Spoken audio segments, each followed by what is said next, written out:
परमपिता सन्मान माननीय मुख्याध्यापक पवार सर, देवता समान गुरुवर्य माननीय Yadav sir, Tamboli sir, Devale sir, आदरणीय सन्माननीय madam, Mukti madam, Kamble madam, Mansukar madam, Ahilya madam, व माझे बालमित्र सगळ्यांना सादर करतो। प्रेम से परिचय बना देता है, प्रेम से वीरानों को गुलदस्ता बना देता है, प्रेम इंसान को भगवान बना देता है। सांगायचं तात्पर्य एवढं आहे की आपण ज्या शाळेत शिकत असताना गुरुवारांचा खूप मोठा आदर करायला पाहिजे। अगोदरच्या काळात साने गुरुजी होते, परंतु आजच्या काळात पवार गुरुजी आहेत। अगोदरच्या काळात मुलं नम्रतेने वागत होती, आजच्या काळात मुलं नम्री आहेत, शिक्षकांनाच खेचायला तयारी करतात। म्हणून आपल्याला जे शिक्षण देणारे गुरु आहेत त्यांचा एवढा हातभार आपल्या आयुष्यात कुणाचं बी लागणार नाही। आई वडिलांनंतर खरंच श्रेय म्हणजे गुरुला जाते, शिक्षकांना जाते। आपला स्वतःचा जरी भाऊ असेल, आपण जर पुढे गेलो तर स्वतःच्या भाऊला बी वाटत नाही की माझा भाऊ पुढेच आहे।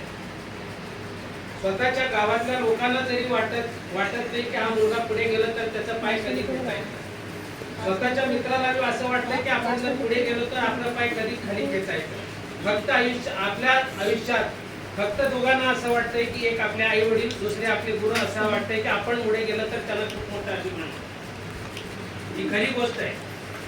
आपण जर शिकून पुढे गेलो तर आपल्या आई वडिलांनंतर गुरुवारांना असं वाटतंय की त्यांना खूप आनंद होत आहे। मी ज्या मुलाला शिकवलं तो मुलगा इंजिनियर झाला, डॉक्टर झाला, खूप मोठा माणूस झाला। परंतु खंत अशी आहे, आपण आपल्या सोबतले मित्र आपण पुढे गेलो तर कोणाला ते पसंत पडत नाहीये। एक उदाहरण सांगतो। एका गावामध्ये एक सुंदर मुलगी राहते, फक्त सुंदर मुलगी राहते म्हणून एक सुंदर मुलगी राहते। सुंदर मुलगीचा वडील असा विचार करतो की माझ्या मुलीचं लग्न कसं करू, गावामध्ये पुढे बी होऊ न दे, मागे होऊ न दे, असं त्याचा विचार असते की माझ्यासारखं मुलीचं लग्न कोणीच केलेलं नसावं। आजकाल असं आहे, सगळे एक पुढे जाते तर पाठीमागे खेचायचा विचार करतात। त्याला विचार केल्यानंतर त्याच्या डोक्यात एक आयडिया आली की माझ्या मुलीच्या लग्नासाठी मी एक 20 फूट बाय 20 फूटचा हौद बांधावा आणि इनाम म्हणून 10 लाख रुपये ठेवला जाईल। या हौदामधून त्या हौद पारपर्यंत कोण पोहून जाईल, माझ्या मुलीचं लग्न त्याच्यासोबत करेन आणि 10 लाख रुपये बक्षीस देईल। गावामध्ये दौंडी पेटवली।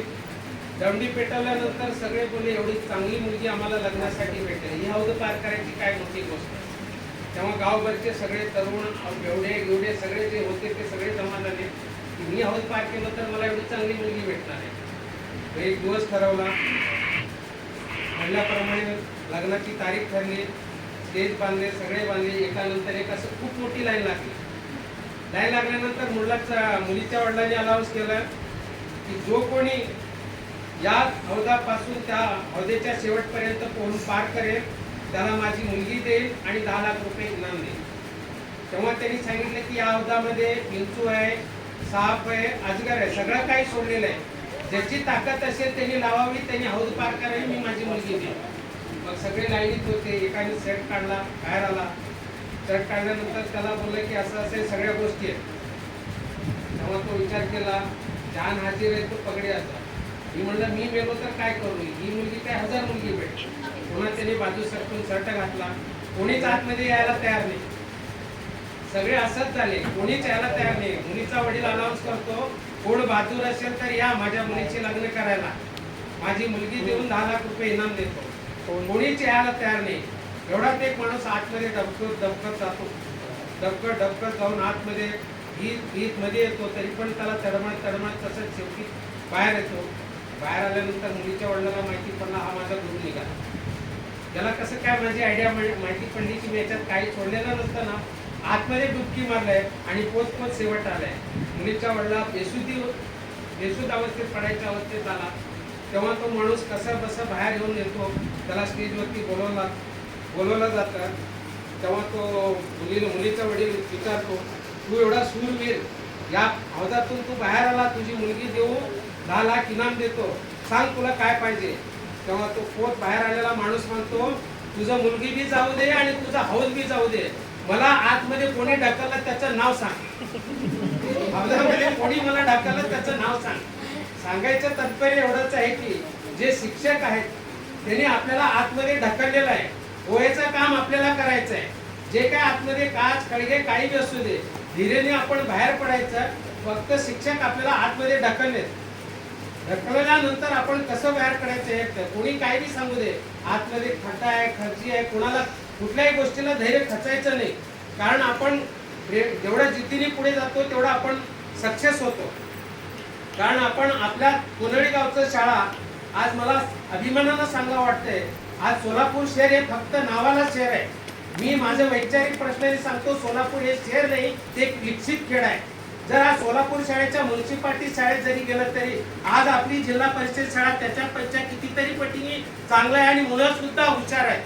आज सोलापूरमध्ये कॉन्व्हेंटला जातात, इंग्लिश मीडियमला जातात, गुरुकुलला जातात, लाखो रुपये फी भरून जातात.